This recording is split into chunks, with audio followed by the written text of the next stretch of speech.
कृषि कानून के खिलाफ देहरादून के राजभवन कूच कर रहे किसानों को पुलिस ने रोका। रोकने के दौरान पुलिस से जमकर किसानों की धक्का मुक्की हुई। किसानों ने बैरिकेडिंग तोड़ दी और आगे बढ़ गए, जिससे शहर में और देहरादून इलाके में पूरा अफरा तफरी का माहौल रहा। कृषि कानून के खिलाफ शनिवार किसान देहरादून स्थित राजभवन कूच किए। किसान संयुक्त मोर्चा के तहत गांधी पार्क से राजभवन कूच कर रहे सीटू के कार्यकर्ताओं को पुलिस ने हाथी बड़कला बैरिकेडिंग पे रोक लिया था।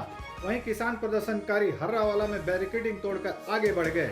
किसान आंदोलन की वजह से लगाए गए बैरिकेडिंग के कारण आशा रोडी चेक पोस्ट पर लंबा जाम लग गया, जिसकी वजह से कई किलोमीटर लोग जाम में फंसे रहे। भानियावाला लक्ष्मीवाला ओवरब्रिज से होते हुए टोल बैरियर पहुंची किसानों की ट्रैक्टर रैली को पुलिस ने रोका। इस बीच प्रदर्शनकारी और पुलिस के बीच जमकर नोकझोंक हुई। किसानों ने जमकर नारेबाजी की और कृषि कानून वापस लेने की मांग की। किसानों ने इस दौरान ट्रैक्टर को रोक रहे पुलिस कर्मियों को निर्माणाधीन टोल टैक्स बैरियर पर पीछे ढकेल दिया। किसानों के आक्रामक होने की खबर से पुलिस के हाथ पांव फूल गए। देहरादून के कई इलाकों को छावनी में तब्दील कर दिया गया। देहरादून कूच कर रहे किसानों ने ये दिखा दिया कि वो एकजुट हैं। उन्होंने पुलिस के पेशानी पे बल डाल दिया। पुलिस ने उन्हें कई जगह रोकने की कोशिश की, लेकिन वो उन्हें धक्का मारते हुए आगे निकल गए। हालांकि हर्रावाला में उन्हें रोक दिया गया। सूबे के मुख्यमंत्री योगी आदित्यनाथ ने आज नोएडा सेक्टर 21A में बने स्टेडियम का लोकार्पण कर दिया। ये लोकार्पण मुख्यमंत्री ने लखनऊ से ही किया। ये स्टेडियम 840 वर्ग मीटर में बना है, वहीं इसमें 4000 दर्शक बैठ सकेंगे। स्टेडियम में इंडोर गेम खेले जाएंगे। नोएडा इंडोर स्टेडियम का आज लोकार्पण सीएम मुख्यमंत्री आदित्यनाथ ने कर दिया है। वहीं इस स्टेडियम में बकायदा तमाम इंडोर गेम खेले जा सकेंगे। ये स्टेडियम नोएडा के सेक्टर 21A में बना हुआ है। हालांकि इस स्टेडियम में लोगों की बैठने की क्षमता जो है वो 4000 है, वहीं ये स्टेडियम 8400 वर्ग मीटर में बना हुआ है। इस स्टेडियम में तमाम ऐसे गेम हैं जो इसमें खेले जा सकेंगे, जैसे volleyball, table tennis, basketball, handball और जिम्नास्टिक बीच में बकायदा रखा गया है। वहीं judo, karate, weight lifting, taekwondo आदि भी इस स्टेडियम में खेले जा सकेंगे। ये स्टेडियम आज मुख्यमंत्री योगी आदित्यनाथ ने उत्तर प्रदेश की जनता को समर्पित कर दिया है। नोएडा के सेक्टर 21A में बने इस इंडोर स्टेडियम में इंडोर गेम खेले जाएंगे, जिसमें वॉलीबॉल सहित तमाम ऐसे गेम हैं जो इंटरनेशनल गेम यहां पर खेले जा सकेंगे। वहीं नोएडा में बने इस इंडोर स्टेडियम में तमाम प्रतिभाओं को निखारने के लिए भी मुख्यमंत्री ने ये सौगात उत्तर प्रदेश और नोएडा की जनता को सौंप दी है। मेरठ में लिसाड़ी थाना क्षेत्र के इस्लाम नगर में आज सुबह एक सनसनीखेज वारदात हो गई। यहाँ एक युवक ने अपनी सगी बहन को गोली मारकर मौत के घाट उतार दिया। युवती की रविवार 24 जनवरी को शादी होनी थी। घटना के बाद आधे घंटे तक घर में ही युवती का शव पड़ा रहा और आसपास के लोगों की भीड़ एकजुट हो गई। मौके पर पहुंची पुलिस ने शव का पंचनामा कर पोस्टमार्टम के लिए भेज दिया है। फिलहाल परिजनों की तहरीर के आधार पर कार्रवाई कर रही है। मेरठ से कैमरामैन ऐवन नवाज के साथ सलीम सैफी, R9 TV, उत्तर प्रदेश।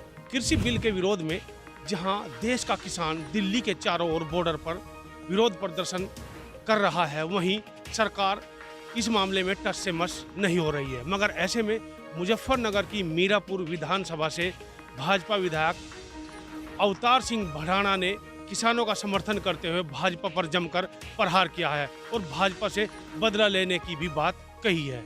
कृषि बिल के विरोध में लगभग 2 माह से किसान आंदोलन लगातार जारी है, मगर कृषि बिल को वापस लेने के लिए सरकार टस से मस नहीं हो रही है।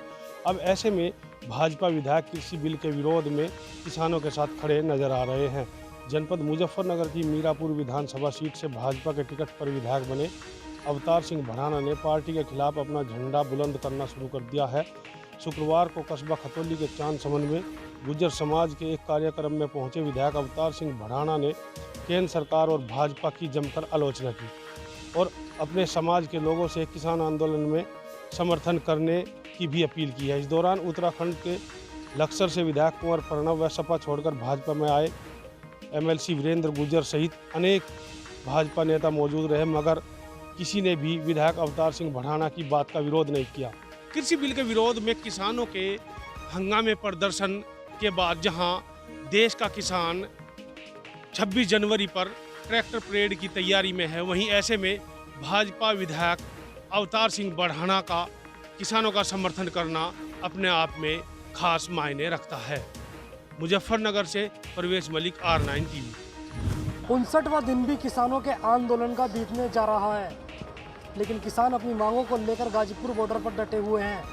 किसानों द्वारा पहले ही ये साफ कर दिया गया था कि अगर सरकार तीनों काले कानूनों को वापस नहीं लेती है तो किसान एक साथ इकट्ठा होकर दिल्ली के अंदर जाएंगे और ट्रैक्टरों से परेड करेंगे, जिसका असर भी गाजीपुर बॉर्डर पर देखने को मिल रहा है। अलग अलग जिलों से किसान अपने ट्रैक्टर ट्रॉली लेकर गाजीपुर बॉर्डर पर पहुंच रहे हैं। 59 दिन किसानों के आंदोलन को हो चुके हैं, लेकिन किसान अपनी मांगों को लेकर गाजीपुर बॉर्डर पर डटे हुए हैं। किसानों द्वारा पहले ही ये साफ कर दिया गया था कि अगर सरकार तीनों काले कानूनों को वापस नहीं लेगी तो किसानों का आंदोलन लगातार बढ़ता रहेगा, जिसका असर भी गाजीपुर बॉर्डर पर देखने को मिल रहा है। किसानों द्वारा 26 जनवरी वाले दिन दिल्ली के अंदर ट्रैक्टर परेड की बात की गई थी, जिसकी तैयारी भी गाजीपुर बॉर्डर पर देखने को मिल रही है। हर एक ज़िले से किसान अपने ट्रैक्टर लेकर गाजीपुर बॉर्डर पर पहुंच रहे हैं। किसानों का कहना है कि किसान एक साथ इकट्ठा होकर दिल्ली के अंदर ट्रैक्टर परेड निकालेगा। वहीं दूसरी ओर दिल्ली पुलिस ने भी किसानों को दिल्ली में जाने से रोकने के लिए अपनी तैयारी पूरी कर ली है। ट्रैक्टर परेड को लेकर किसानों ने अपनी तैयारी पूरी कर ली है। वहीं दूसरी ओर दिल्ली पुलिस की बात करें तो दिल्ली पुलिस ने भी किसानों को दिल्ली में आने से रोकने के लिए दिल्ली पुलिस ने गाजीपुर बॉर्डर पर 3 जगह बैरिकेडिंग की है, जिससे कि आने वाली 26 जनवरी वाले दिन किसानों को दिल्ली में आने से रोका जा सके। अब देखने वाली बात है कि किसान दिल्ली के अंदर ट्रैक्टर परेड कर पाएंगे या दिल्ली पुलिस किसानों को गाजीपुर बॉर्डर पर ही रोक पाएगी। कैमरामैन कासिफ के साथ सोनू खान, R9 TV, गाजियाबाद। आज वाराणसी के चौबेपुर थाना क्षेत्र इलाके में दिल दहला देने वाली घटना सामने आई है, जब एक ही परिवार के पिता और पुत्र को दिन दहाड़े बदमाशों ने गोली मार दी। वाराणसी के चौबेपुर थाना क्षेत्र के पूरनपुर गांव में मामूली विवाद को लेकर पत्रकार और उसके पुत्र को गोली मार दी गई। शनिवार की सुबह पुआल रखने के विवाद में पत्रकार सुरेंद्र पांडे और उनके पुत्र पवन को पड़ोसी दीपक मिश्रा ने गोली मार दी। घटना को अंजाम देने के बाद हत्यारा दीपक मौके से फरार हो गया। घायल अवस्था में सुरेंद्र पांडे और उसके पुत्र पवन को प्राथमिक स्वास्थ्य केंद्र में भर्ती कराया गया, मगर हालत बिगड़ने के बाद उन्हें BHU ट्रामा सेंटर रेफर कर दिया गया। इस घटना के बाद पुलिस लगातार अपराधी को खोजने के लिए दबिश डाल रही जगह जगह, लेकिन घंटों बीत जाने के बाद भी पुलिस के हाथ खाली हैं। हालांकि पत्रकार पर दिन दहाड़े चली गोली के मामले में वाराणसी पुलिस के हाथ पैर तो फूल ही गए हैं। ऐसे में अगर बात करें तो खुली आम चुनौती पुलिस को अपराधी दे रहे हैं। जिस तरीके से प्रदेश सरकार लगातार अपराधियों पर नकेल कसने का हर संभव प्रयास कर रही है, लेकिन अपराधी हैं कि पुलिस से 2 कदम आगे चल रहे हैं। मौदहा कोतवाली इलाके में BSF जवान को नाजायज तरीके से मारपीट करने के मामले में 5 दरोगा और 5 सिपाहियों के खिलाफ कोर्ट ने FIR दर्ज करने के आदेश दिए हैं। आदेश के बाद पुलिस महकमे में अफरा तफरी का माहौल बना हुआ है। यह वीडियो हमीरपुर जिले की मौदहा कोतवाली का है, जो 26 सितंबर का है। इस वीडियो में मौदहा कोतवाली में तैनात रहा एक दरोगा थाने में लाए गए BSF जवान मोहम्मद साहिद उर्फ छोटू फौजी के साथ मारपीट करता दिखाई दे रहा है। यह वीडियो ऐसा प्रूफ था जिसने साबित कर दिया था कि किसी आरोप में पकड़कर लाए गए BSF जवान पर हाथ पहले किसने छोड़ा, जिसकी सत्यता जानने के बाद हमीरपुर SP ने दरोगा गुलाब सिंह को सस्पेंड कर दिया था। साथ ही पुलिस ने मोहम्मद साहिद उर्फ छोटू फौजी को भी जेल भेज दिया था, जिसकी जमानत 7 अक्टूबर को हो गई थी और फिर वह नौकरी पर चला गया था।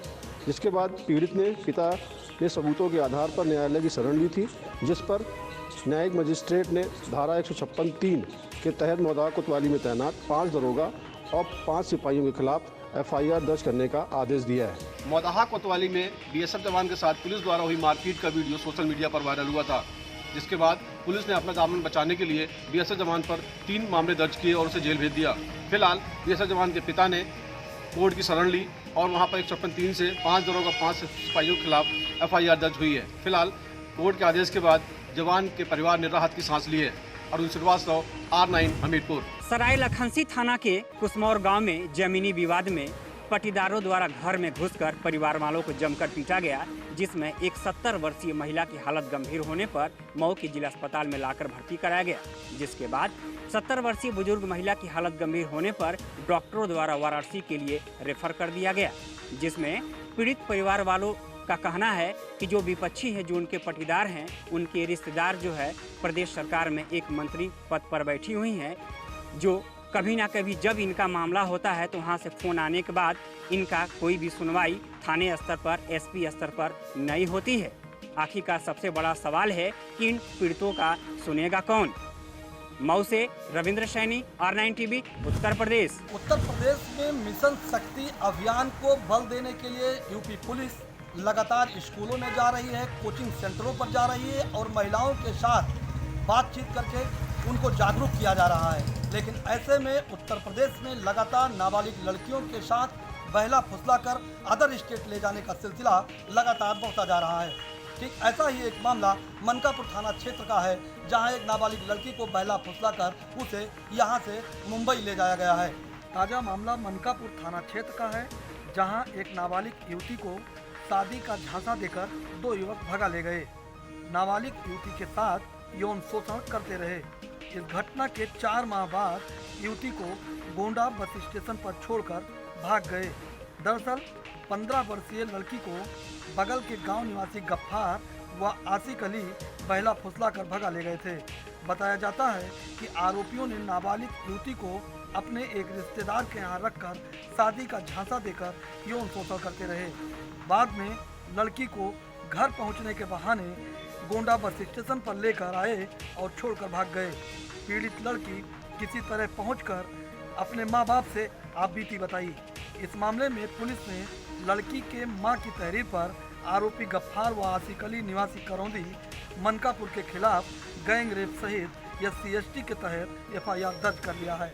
फिलहाल 4 महीने बाद नाबालिग लड़की जब किसी तरीके से वो अपने घर पहुंची और परिजन इसकी शिकायत लेकर थाने पहुंचे, तो पहले तो पुलिस ने इसके लिए हिला हवाली किया, लेकिन इसके बाद जब मामला मीडिया में आया तो पुलिस ने तत्काल मुकदमा दर्ज कर लिया और इसके बाद उस लड़की को उसका मेडिकल कराया जा रहा है।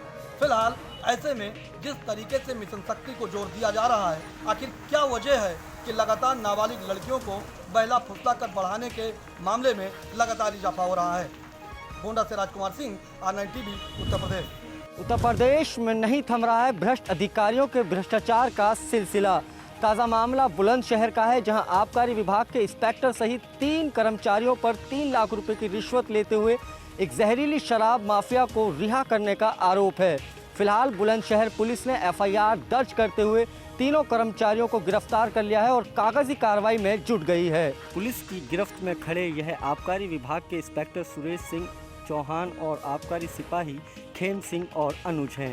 इंस्पेक्टर और सिपाहियों पर आरोप है कि उन्होंने जहरीली शराब के सौदागर को 360 जहरीली शराब के पवों के साथ गिरफ्तार किया था और बाद में 3 लाख रुपए की रिश्वत लेकर शराब के सौदागर को छोड़ दिया। पर भ्रष्टाचारी अधिकारियों की पोल उस वक्त खुल गई जब बीती रात हापुड़ और बुलंदशहर पुलिस की टीम ने अनूप शहर के गाँव अनीबास में शराब तस्कर को अवैध शराब के साथ गिरफ्तार किया। पुलिस पूछताछ में विमल राघव शराब तस्कर ने बताया कि 8 दिसंबर को आबकारी इंस्पेक्टर सुरेश सिंह चौहान और उसके 2 साथियों ने 8 पेटी जहरीली मिस इंडिया शराब के साथ उसे गिरफ्तार किया था, जिसके बाद आबकारी इंस्पेक्टर और 2 सिपाहियों ने 3 लाख रुपए की रिश्वत लेकर उसे छोड़ दिया था और जहरीली शराब को भी अपने कब्जे में कर लिया था, जिसे सुन बुलंदशहर पुलिस के होश उड़ गए। बुलंदशहर पुलिस ने पूरे मामले की गंभीरता को देखते हुए बारीकी से जांच कराई, जिसमें तीनों कर्मचारी दोषी पाए गए। फिलहाल तीनों को सस्पेंड करते हुए जेल भेजने की कवायद शुरू कर दी गई है। अब सवाल यह उठता है कि भ्रष्ट अधिकारियों की सरपरस्ती में चल रहे शराब के इस काले कारोबार पर कब अंकुश लग पाएगा। बुलंदशहर से कैमरा पर्सन जीशान के साथ समीर अली, R9 TV, उत्तर प्रदेश। चित्रकूट में दोहरे हत्याकांड जो कि 17 जनवरी को हुआ था। सतना चित्रकूट मार्ग में एक अल्टो गाड़ी में एक युवक और युवती की हत्या कर दी गई थी गोली मारकर। उसके मुख्य आरोपी जो कि पुष्पराज सिंह है, पुष्पराज ने सरेंडर कर दिया है और सरेंडर करने के बाद उसकी राइफल भी बरामद हो गई है, 4 पहिया वाहन भी बरामद हो गया है। पुलिस ने पुष्पराज सिंह को रिमांड में लेकर पूछताछ शुरू कर दी है। चित्रकूट के नया गांव थाना क्षेत्र में विगत 17 जनवरी को हुई एक युवक और युवती की हत्या के मामले में नया मोड़ आ गया है। CCTV फुटेज मिलने के बाद यह बात सामने आ रही है कि किस तरह से इस पुष्पराज सिंह जो कि मुख्य आरोपी है, इसने पुलिस को गुमराह किया है, क्योंकि यह साक्ष्य छुपाने के लिए हत्या करने के 10 मिनट बाद ही एक गली में पहुंचता है, अपनी गाड़ी को धुलता है। उस दौरान इसके कमर में पिस्टल खुलेआम देखा जा रहा है, लेकिन उसने नाटकीय ढंग से किस तरह से अपनी राइफल बरामद कराई और पुलिस को गुमराह करने की कोशिश की, गाड़ी को धुल करके साक्ष्य मिटाने की कोशिश की है, जिसके सीसीटीवी फुटेज सामने आने के बाद अब इस पूरे घटनाक्रम ने नया मोड़ ले लिया है। मुख्य आरोपी पुष्पराज सिंह का नाटकीय ढंग से सरेंडर करना, राइफल की बरामदगी कराना, पिस्टल को छुपाना, गाड़ी की धुलाई करना, कहीं ना कहीं पूरी मामले से पुलिस का ध्यान भटकाने की कोशिश की है इस मुख्य आरोपी ने। और किस तरह से इस सीसीटीवी फुटेज सामने आने के बाद पुलिस की जो जांच है वो किस तरफ मोड़ लेती है, ये देखने वाली बात होगी। लेकिन जिस तरह से 5 दिनों की रिमांड ली है नया गांव थाना पुलिस ने और लगातार पूछताछ की जा रही है, पिस्टल भी हालांकि बरामद जरूर कर लिया है, 2 लाख रुपए चौकीदार से बरामद हुए हैं, पिस्टल बरामद हुआ है। लेकिन जिस तरह से ये पूरे मामले को ये शातिर अपराधी जो कि पुष्पराज सिंह किस तरह से घुमा रहा है, किस तरह से क्या कहीं पुलिस को गुमराह करने के लिए राइफल बरामद कराई, पिस्टल बरामद किया, अन्य किसी असलहे से उसने इस पूरे घटनाक्रम को अंजाम तो नहीं दिया, ये भी देखने वाली बात होगी। लेकिन जिस तरह से सीसीटीवी फुटेज सामने आया है उसके बाद कहीं ना कहीं इस मामले पर पुलिस को और गहनता से जांच करने की जरूरत जरूर पड़ेगी। यूपी के शाहजहांपुर में हत्याओं का सिलसिला थमने का नाम नहीं ले रहा है। यहाँ बेखौफ हत्यारे एक के बाद एक ताबड़तोड़ घटनाओं को अंजाम दे रहे हैं। ताज़ा मामला सदर बाजार थाना क्षेत्र का है, जहाँ बेखौफ हत्यारों ने एक चौकीदार को बंधक बनाकर उसकी निर्मम हत्या कर दी। उसके बाद मौके से 2 ट्रैक्टर ट्राली लूट लिए गए। फिलहाल हत्या की सूचना के बाद जिले में हड़कंप मच गया। मौके पर पहुंचे अधिकारियों ने मामले की जाँच शुरू कर दी है। जिले में लगातार खुलासे करके भले ही पुलिस अपनी पीठ थपथपा रही हो, लेकिन बेखौफ अपराधी अभी भी लगातार पुलिस को चुनौती दे रहे हैं। अब यह देखने की बात होगी आखिर हत्यारे और लुटेरों को पुलिस कब तक गिरफ्तार कर पाती है। शाहजहांपुर से कमलेश शर्मा, R9 TV।